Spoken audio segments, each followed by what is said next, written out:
আসসালামু আলাইকুম। আমি অ্যাডভোকেট ইমরান নিয়মিত প্র্যাকটিস করছি ঢাকা জজ কোর্টে। আজকে আলোচনার বিষয় হচ্ছে আপনি তালাক কিভাবে প্রত্যাহার করবেন।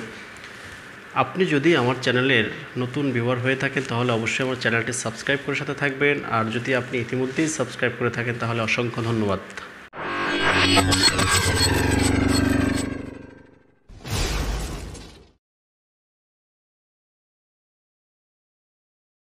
প্রিয় দর্শক, আমাদের সমাজে নানান বিষয় নিয়ে সমাজে কিন্তু একটি অস্থিরতা বিরাজ করেছে, আর এই অস্থিরতার ভিতরে কিন্তু পারিবারিক কোলাহলটা কোনো দিক থেকেই কম নয়।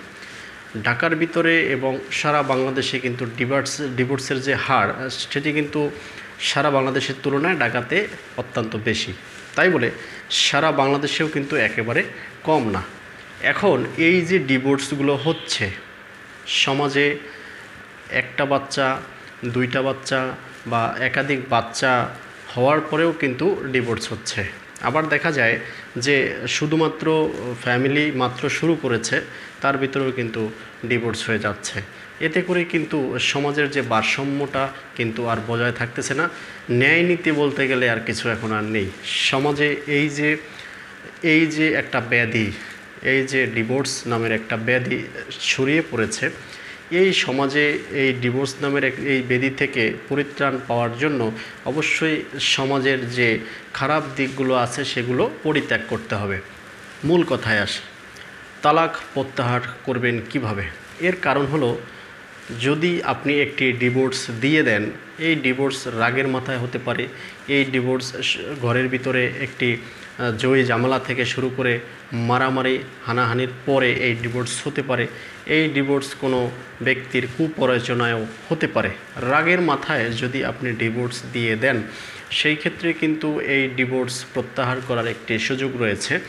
যদি আপনারা ডিভোর্স দিয়ে দেওয়ার পরেও স্বামী অথবা স্ত্রী যেই হোক না কেন, যদি ডিভোর্স দিয়ে দেওয়ার পরেও ডিভোর্সটি কার্যকর হওয়ার আগে যদি তারা আবার সম্মিলিতভাবে একত্রে থাকার জন্য যদি চুক্তিবদ্ধ হয়, বা তারা যদি মন মানসিকতার দিক থেকে যদি ওইরকমভাবে আবার একই জায়গায় থাকতে চায়, সেই ক্ষেত্রে কিন্তু তালাক প্রত্যাহার করতে পারবে।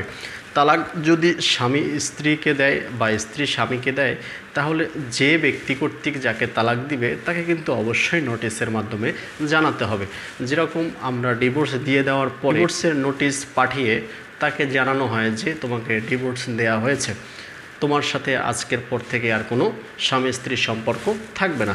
সেই রকমেরই তাকে যখন তালাক প্রত্যাহার করার জন্য নোটিশ প্রদান করবেন, তার মাধ্যমে সে কিন্তু অবগত হবে যে তালাক প্রত্যাহার যেহেতু করেছে, তার মানে আবার একসাথে স্বামী স্ত্রী হিসাবে বসবাস করতে পারবে।